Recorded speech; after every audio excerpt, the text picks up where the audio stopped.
Hello, welcome to the Warpod, a podcast based at Saferworld asking international experts about the risks of contemporary conflict and how we address them. I'm Abigail Watson, Conflict and Security Policy Coordinator at Saferworld. And I am Delina Goxho, Independent Analyst, Associate Fellow at Egmont Institute in Brussels, and PhD candidate at Scuola Normale Superiore. Today, we will be speaking to Wayne David, Shadow Minister of State for Middle East and North Africa, Lewis Brooks, Policy and Advocacy Coordinator at Saferworld, and Dr. Kate Ferguson, Co-Executive Director and Co-Founder of the human rights NGO Protection Approaches. We will be discussing key takeaways from the integrated review, Labour's own foreign policy review, and implementing better approaches to conflict and atrocity prevention. So the UK's integrated review of security, defence, development and foreign policy has now, after a long time of waiting, just been released. Wayne, I'd like to go to you first and ask, what were your biggest takeaways from the integrated review? I think we've been waiting a long time for this, and there was a great deal of anticipation about what the review would actually contain. And the overall impression I've got is, first of all, that the review shows the rhetoric around Brexit, which propelled Boris Johnson to power, of course, is not a firm basis for articulating the national interest. Now, it's interesting that the integrated review has rejected the idea of the rhetoric around Brexit, splendid isolation and post-imperial nostalgia. That's been put to one side. And instead, you've got a relatively positive tone being established for the review, which is significant. The other thing I'd say, there are contradictions within the review itself, but also the biggest contradiction, I think, is between what the review actually talks about and what it aspires to, and the practice of the government that we have under Boris Johnson. There are huge contradictions between the rhetoric of the review and the actions of the government. And I think that mismatch between rhetoric and reality does put a big question mark over the whole concept that the government has of the desirability of such an integrated review. Thanks very much. And Lewis and Kate, you also put together excellent responses to the review. It would be great if you could outline the key takeaways. Maybe I will give 4 of my top takeaways in terms of what I was really pleased to see. First of all, we were really, really pleased that atrocity prevention is now articulated as a strategic priority of UK foreign policy. This is something that Protection Approaches has really long been calling for, together with the UK Atrocity Prevention Working Group, but also the Foreign Affairs Select Committee and individual parliamentarians from all parties, really. And it's really important because previously this was something that was either kind of rolled in with the UK's approach to conflict or just missing altogether. The second thing that I was really pleased to see was generally a new approach to conflict being articulated. And I think that this could signal a really important pivot towards a prevention first way of thinking about these crises,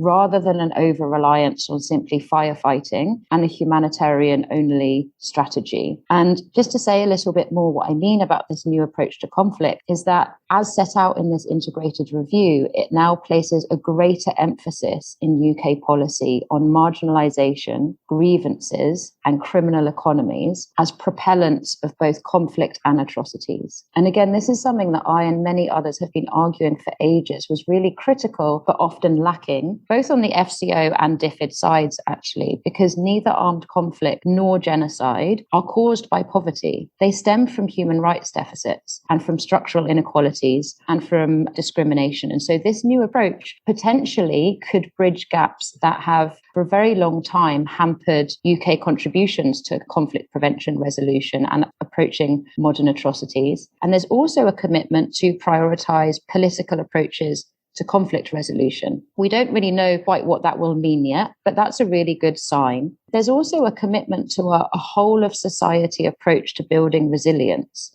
And what that seems to suggest is that there is a recognition that threats to democracy, whether that might be climate change, conflict, these big global challenges, that they impact domestic considerations and policies as well as the international, and therefore require a joined up and consistent policy. Again, this isn't something that is yet reflected in the reality, but it is contained within the substance of the integrated review. Finally, I'm really pleased to see a more general thread throughout that outcomes document, of prevention thinking. And so whether that is about pandemics, whether that is about conflict, or whether that's about sort of things like cyber warfare or misinformation, looking about how these issues can be prevented rather than simply to responded to is something I think that could be new and potentially quite exciting. But it really remains to be seen how these welcome commitments on paper will be built out in policy, whether within the Foreign Commonwealth and Development Office and across other related departments, because already we have seen so many decisions that have been taken.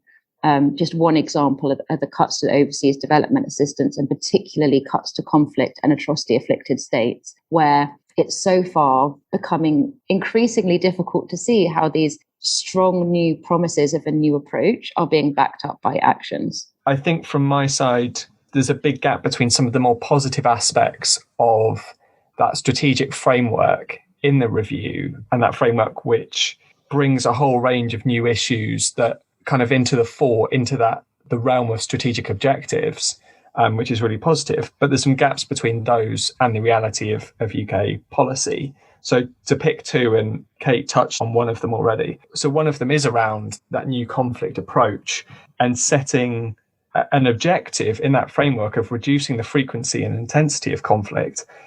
And as Kate said, like taking a new approach to addressing political marginalisation and other drivers of conflict. But then a real disconnect between the UK's approach, which includes those cuts to funding. And to put some numbers on that, you've got what is effectively a £500 million cut to the Conflict Stability and Security Fund, which includes 350 million of the aid budget within that fund, because the fund deals with both aid and non-aid funding, as well as the reported cuts to aid to places like Syria and Yemen, Somalia, South Sudan, Myanmar, all of which have quite protracted crises which require a UK response. So we know that conflict is a disaster for human suffering. We know that it undermines UK interests, including being a haven for sort of armed groups or criminal groups, as well as affecting international development and potential trading partners. So this cut to aid and to the UK's conflict prevention mechanisms is really troubling. I think the other area of disconnect is, again, a positive piece in that strategic framework around open societies and cooperating with other nation states on the basis of transparency and good governance.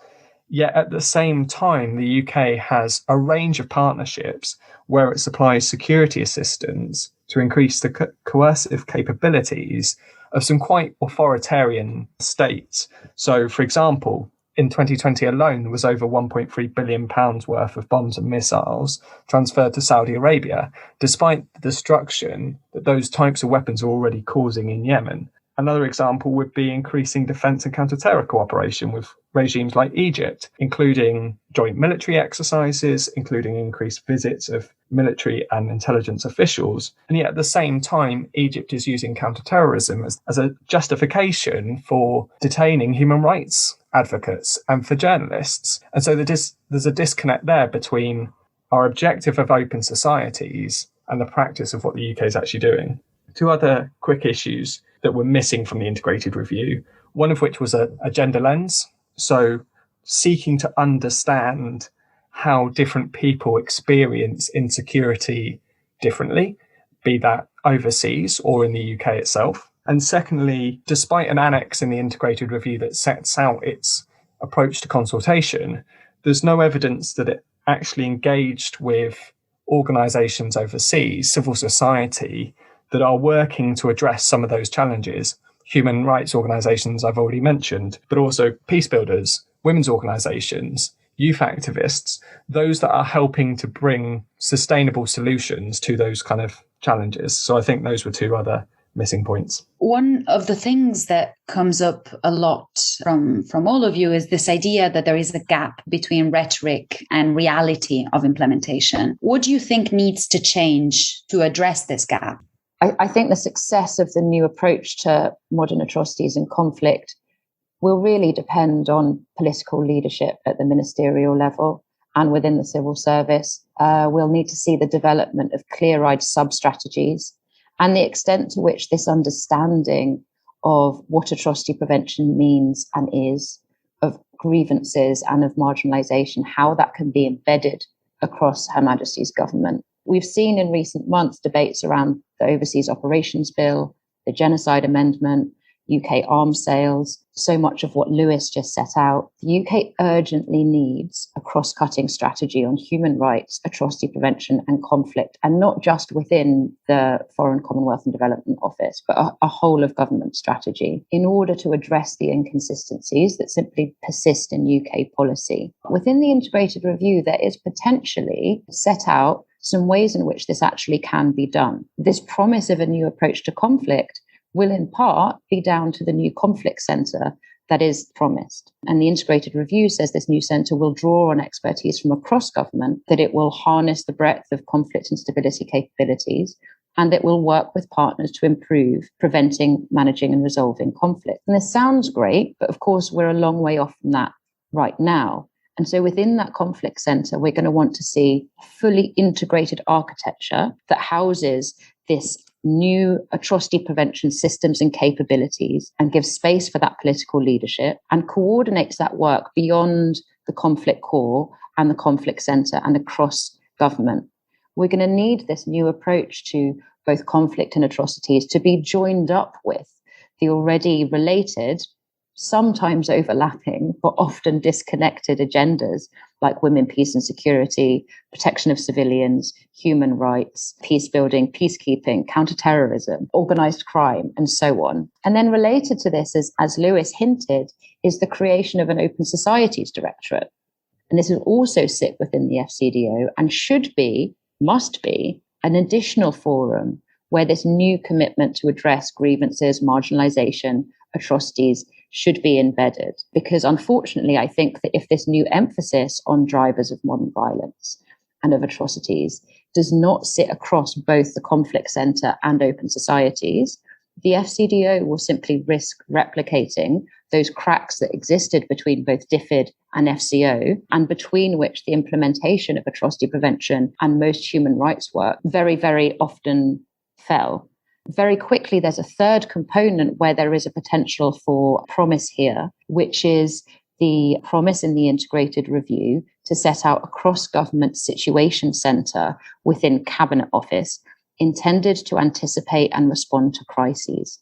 Now, at the moment, the government doesn't really have any early warning mechanism, not just for conflict, but for all sorts of crises. Its horizon scanning tools are much longer term than that. And so there is an opportunity within the Situation Centre to really establish this much needed early warning system capable of monitoring and analysing threats to both national and global security and integrating those processes with this sort of hints of a prevention first approach to policy.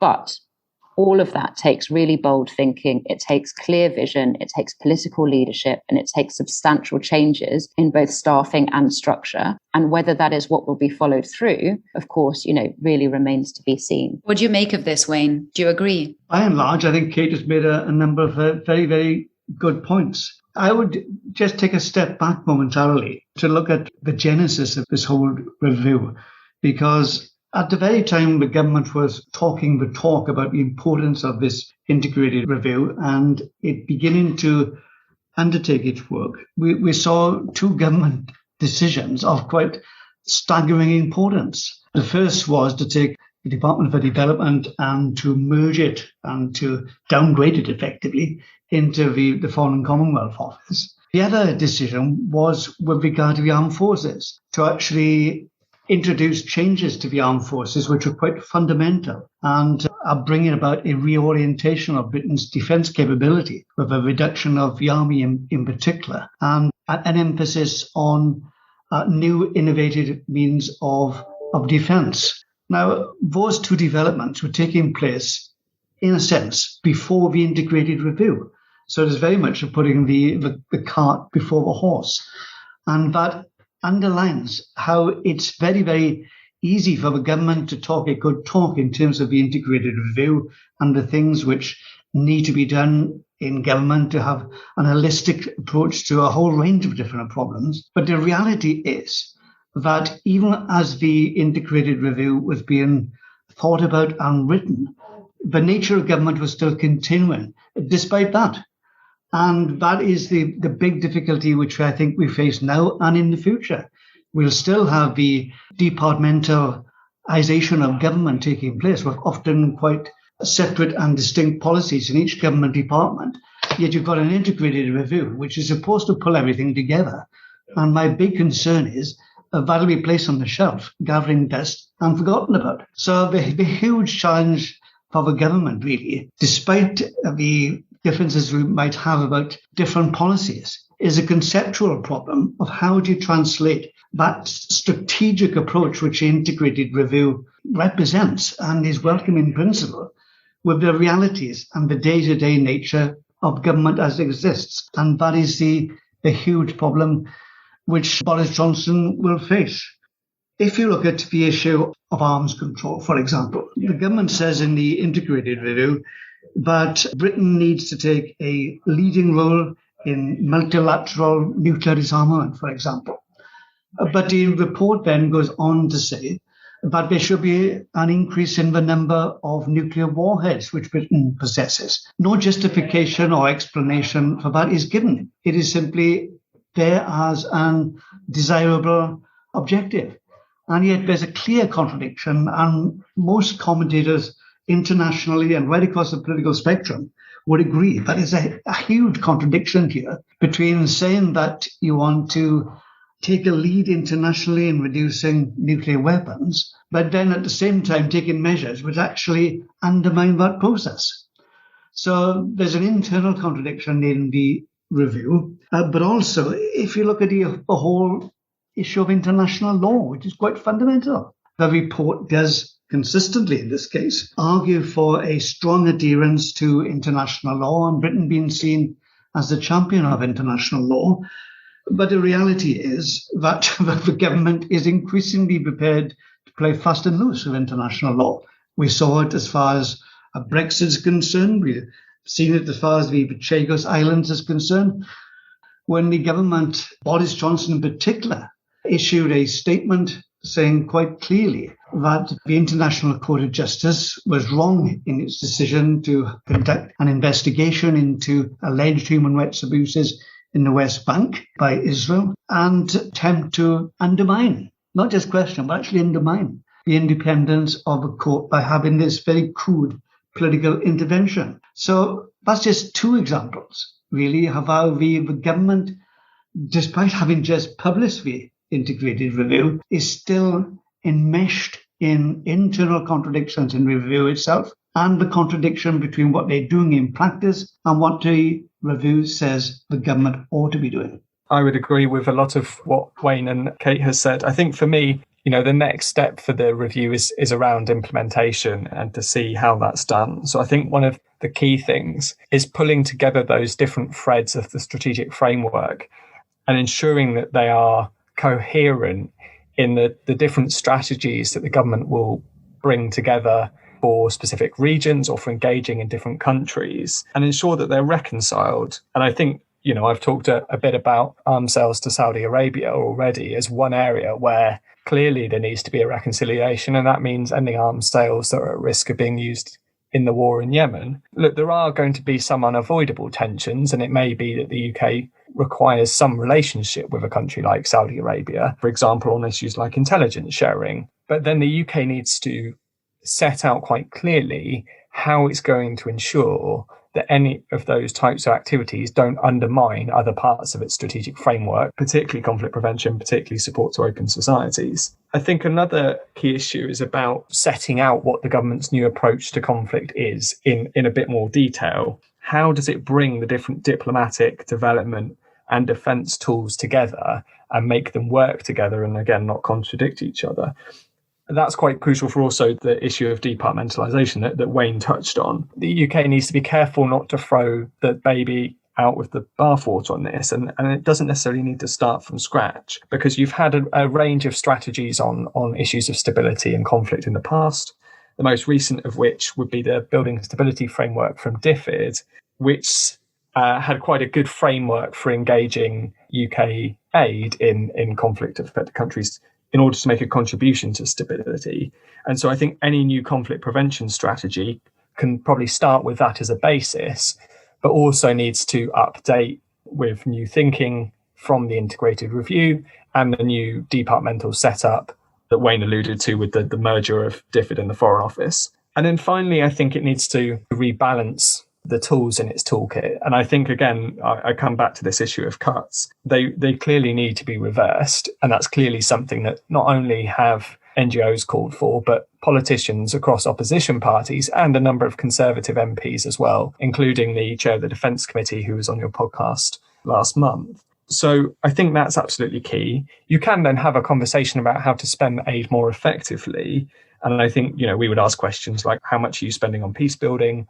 Or if you're spending humanitarian and development aid in a conflict-affected country, how are you ensuring that that intervention is sensitive to the conflict dynamics around you and is supporting gender equality as well? So I think those are some of the key questions in terms of implementation that are sort of the next stage of the integrated review process. Over the last year, when this review was ongoing, and, I will admit that there was also a global pandemic going on that the government was having to deal with. So that wasn't easy. But review process was used as an excuse or as a reason to pause a lot of the civil society engagement. And other than a quite limited short window to feed into the integrated review from civil society over the summer, there really wasn't much of a consultation process. Now, whether that was or was not the right thing to do, I'm sure civil society and government will disagree, but that's fine. We often do.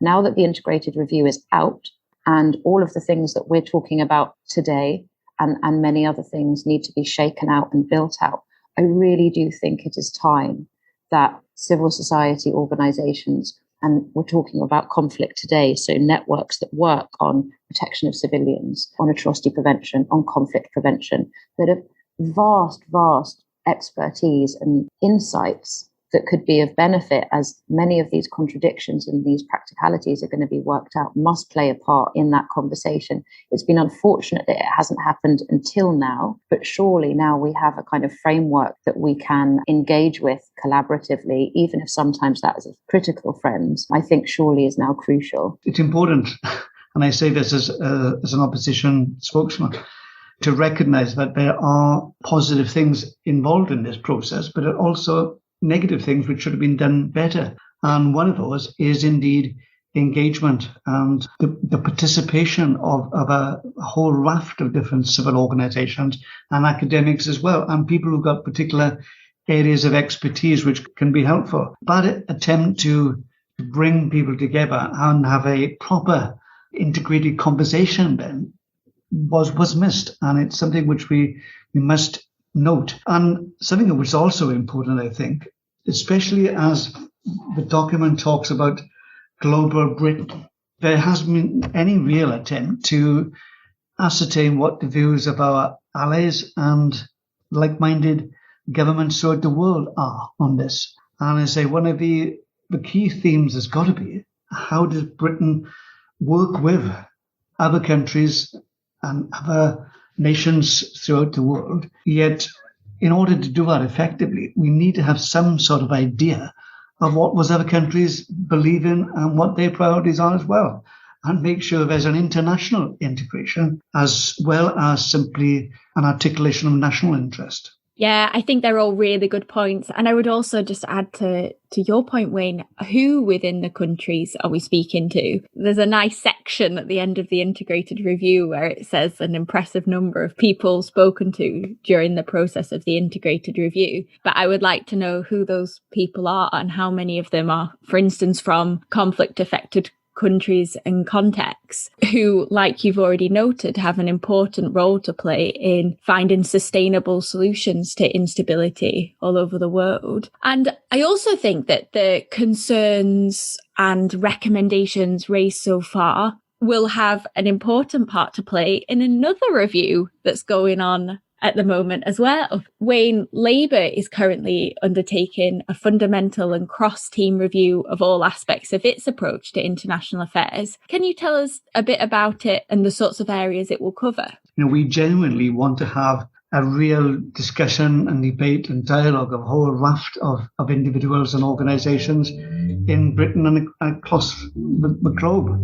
And we think that process in itself is important because hopefully it sends out a clear message of how we want to work with people to help achieve what are hopefully common objectives across the world. That may sound a very, very grand ambition, but there's nothing wrong with that. Let's be optimistic and let's be expansive in how we express our vision. How we're going about it is important in itself. But it's also important internally too, because the Labour Party traditionally, certainly in opposition, has, in terms of its own structures, in terms of its own debates, reflected what is happening inside government. So we've had a lot of strong demarcation between different shadow teams, whether it's defence team or foreign affairs team or development team or whatever it is. And what we are seeking to do is to bring members of the front bench together and talk about issues which are common to their portfolios. And that in itself is a useful thing to do as well. And, that's something which is very important to us. Equally important, however, is that we don't see policy development simply in terms of an event which happens at an end of a process in which we oppose the government as an opposition. And then just a few weeks before the election, we have some policies, stitch them all together, publish a manifesto and say, that's what we'll do in government. We want to get away from that. First of all, this review which we're conducting wants to establish, hopefully for a period of consensual discussion, a sense of consensual conclusions in terms of what principles we want to base our future policies on. So once we have the established those principles, then we want to move into the situation of developing coherent policies. And then finally, we'll distill those into the manifesto on which we'll fight the general election. So I think all of that is very, very important. And that's why we're not rushing it. We're taking a number of months because, to be realistic, the general election is not around the corner. So we are engaging in that process. The final point I'd make is that we do think it's very, very important to ensure that when we are conducting this process, we are as open and transparent as we possibly can. I mean, we think there's a contradiction in terms of us thinking we can pull rabbits out of a hat and say, well, here are our policies. Aren't you surprised at them? We want our policies to be generated almost by natural discussion. And people need to know the direction of travel. So we're establishing the direction of travel before we actually come to our end point. So people are well aware of what the Labour Party is, what it stands for, and hopefully what they can expect when we are a party of government.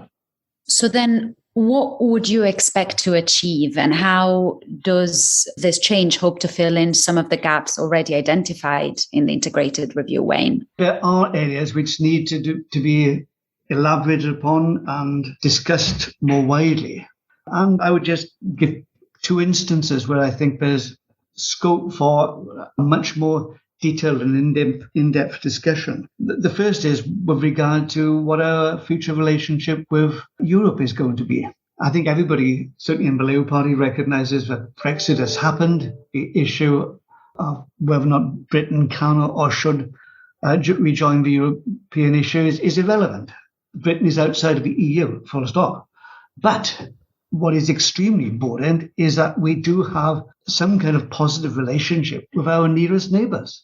That makes sense in economic terms, obviously, but it also is particularly important in discussing many of the issues which are of common interest and concern to us in Britain as our partners in mainland Europe. And foreign policy is one area which there clearly needs to be some sort of constructive ongoing dialogue with our European partners. But that isn't really touched upon in the integrated review. That is of vital importance. We need to have a discussion about how that relationship can be mutually beneficial. And if we look at the issue of defence, I mean, one of the things which has been happening over the last few years, outside of the formal structures of the European Union, is that there's been a great deal of cooperation between the armed forces of our country and the armed forces of many countries. And that really needs to be an honest an integral part of our ongoing discussion. And that kind of thinking is sadly lacking from the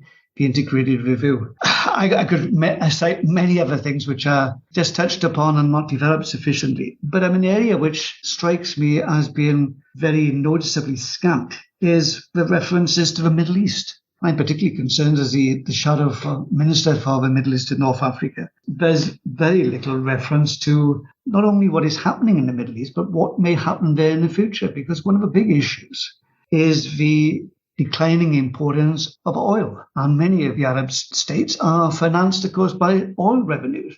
That revenue will diminish over the next few years. And the geopolitical influence of that reduction in the importance of oil will have a huge impact upon the Middle East as a whole. And the implications for us and the world are really significant. And we need to have a discussion upon this. And that is something of such huge importance. I really am surprised and disappointed, but it's not really touched upon in the integrated review.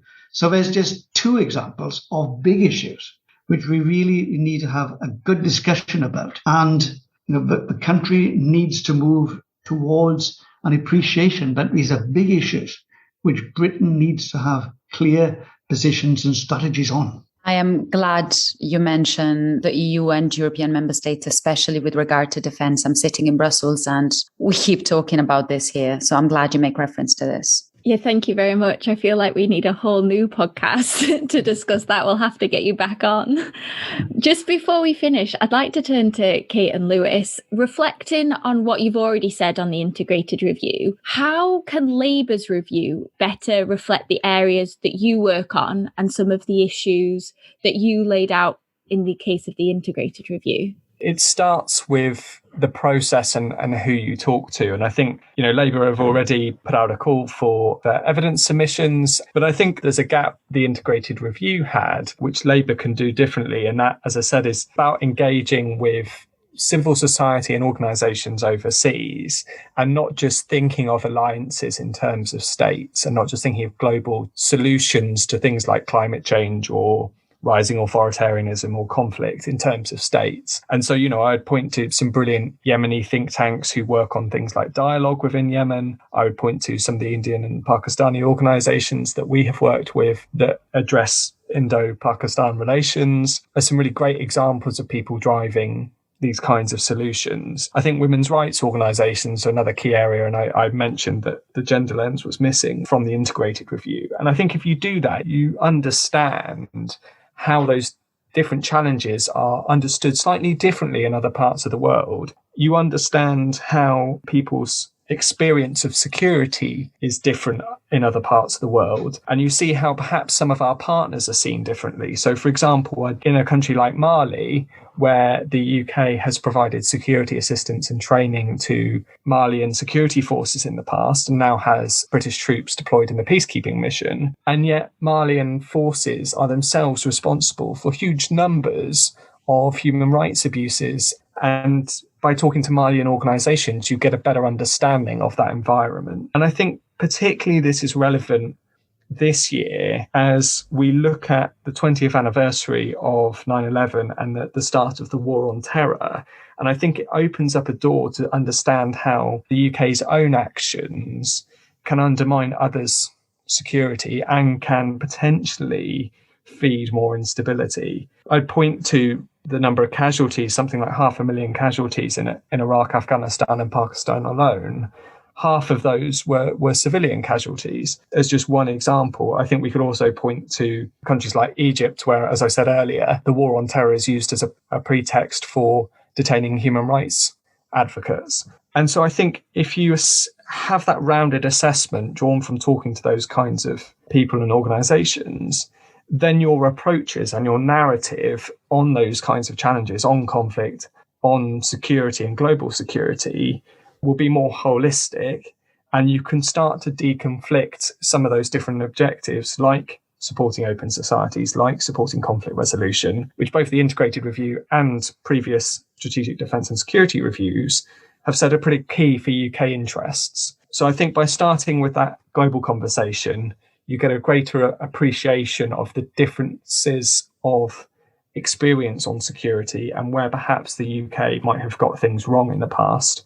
And then from there, you can start to deconflict some of these inconsistencies that we identified between the integrated review and the UK government's own policies. When we were thinking about this podcast, I was remembering a submission that was made to us from the Labour Party ahead of the 2019 general election, which said that the Labour Party believed in the responsibility to prevent all kinds of discrimination and identity-based violence, and that was a shared commitment that stretched from local communities in the UK to the other side of the world. And to me, this sounds like the foundation stone of a policy or an approach to modern atrocity prevention. But as far as I'm aware, the Labour Party has yet to sort of set out a position on genocide, crimes against humanity, ethnic cleansing, and war crimes, even though, of course, many individual MPs have supported calls for the UK to articulate a national strategy on atrocities. The Labour Party has not, and this is unlike, for example,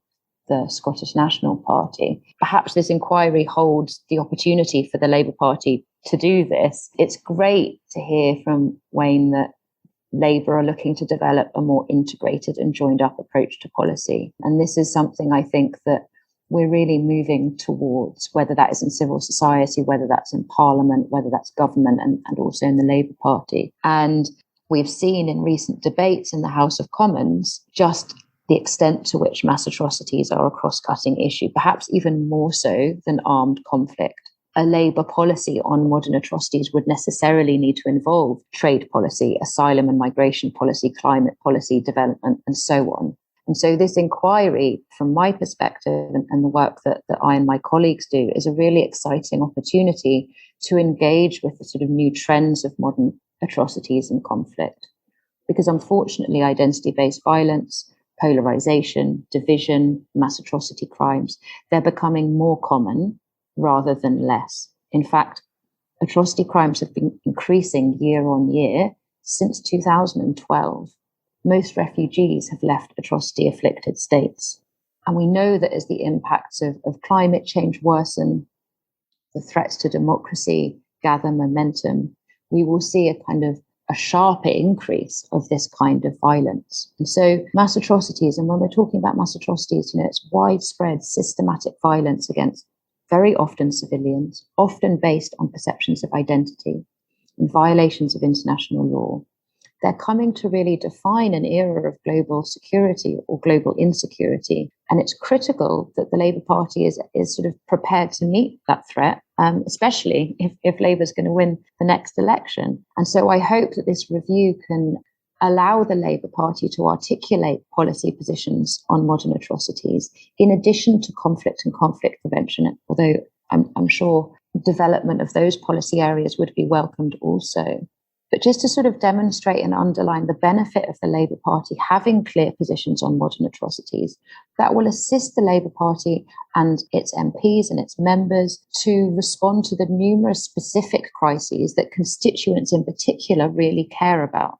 So whether that's about supply chains in Xinjiang, forced famine in Tigray, the coup in Myanmar, the bombing of civilians in Yemen, having a joined up strategy about those kinds of crimes rather than responding on a case-by-case basis will help unify and solidify Labour international policy and also identity. I'd also urge Labour to consider what concrete outcomes beyond developing policy, which of course is critical, might come out of the review, to ensure that the same criticism that we have been levelling at the government isn't replicated by the Labour Party. So matching from the beginning the new words with tangible actions. And on the issues that we've been talking about today, this might include something like creating a spokesperson on modern atrocities to work across the party and in Parliament to ensure that Labour leadership in the face of and towards the prevention of those very gravest international crimes is given its proper and prominent place.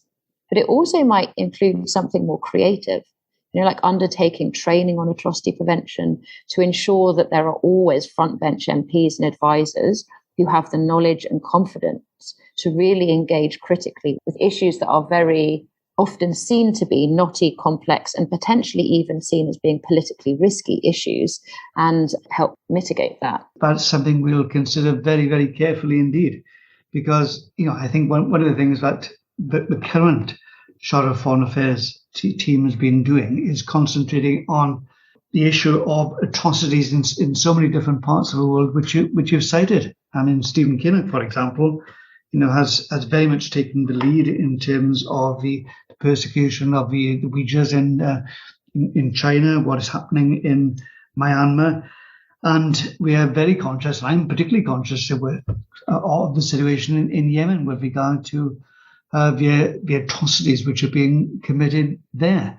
And I think that what we need to do, you're right, is to pull those issues together so that there's a common approach to them all, and that we might well consider in the future someone with specific responsibility for focusing on those kind of criminal actions in different places in the world. I mean, I would conclude by saying that one of the things which strikes me time and time again is that, often it is said that British people are not particularly interested in foreign issues. But I don't think that's wholly true, because I think that if you focus on issues which people can relate to, then I think the British people, like people throughout the world, are concerned about their fellow humans. And I think what we need to do is to find a way to make sure that inherent goodness of people is given material and political expression. And just to really emphasize your point about public opinion, our polling has always shown that most people in the UK believe that Britain should be helping to prevent these crises from occurring in the first place, and also believe that when they're ongoing, Britain has a responsibility to help protect those people. So I completely agree with you, and I think that is often either forgotten or ignored. Unfortunately, we do have to end it there. So I just want to say thank you to everyone, and thank you to everyone for listening. We hope you enjoyed the discussion as much as we did. We will release every new episode on the 20th of each month, and you can listen to all previous episodes wherever you get your podcasts by searching for Warpod or following us on Twitter @war_pod. Thank you, and see you next time.